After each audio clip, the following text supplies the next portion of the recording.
Some stories don't deserve a happy ending. The night before my wedding, I stood outside the bridal suite door at the Willowbrook Manor, holding 2 cups of coffee I'd brought for my fiancée Sarah and her maid of honor when I heard them casting votes on whether I was worth keeping. "Okay, ladies, final tally." Sarah's voice carried through the heavy oak door, sharp with authority. "All in favor of me dumping David tomorrow instead of going through with the charade."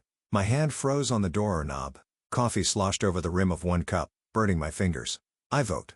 "Yes," came the nasal voice of Sarah's best friend, Jessica. "Honestly, Sarah, you could do so much better. David's controlling. He's got no real ambition and let's be honest, he doesn't fit into our world," chimed in another voice I recognized as Melissa, Sarah's law school roommate.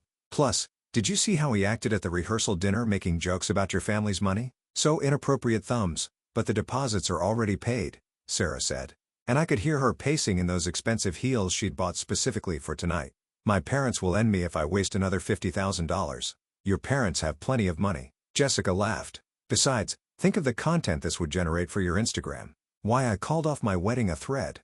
You'd gain like 50,000 followers overnight." I pressed my back against the wall. I following against mile of ribs. Sarah had built quite the following as a lifestyle influencer while working her way up at Morrison & Associates, one of the city's most prestigious law firms. Her carefully curated life of designer handbags, exotic vacations, and legal victories had attracted nearly 200,000 followers who hung on her every perfectly filtered word. "The thing is," Sarah's voice dropped lower, more calculating, "David's not completely useless. He makes decent money in tech and he worships the ground I walk on. I could mold him into something acceptable." "Or you could cut your losses now," Melissa countered. "Remember Jake from the gym?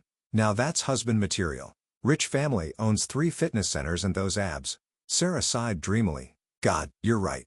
We've been texting constantly. He gets me in ways David never could." Millennium, the same last name as her law firm. "Of course. So, what's it going to be?" Jessica pressed. "Freedom or settling for mediocrity?" The silence stretched for what felt like an eternity. I found myself holding my breath, coffee growing cold in my trembling hands.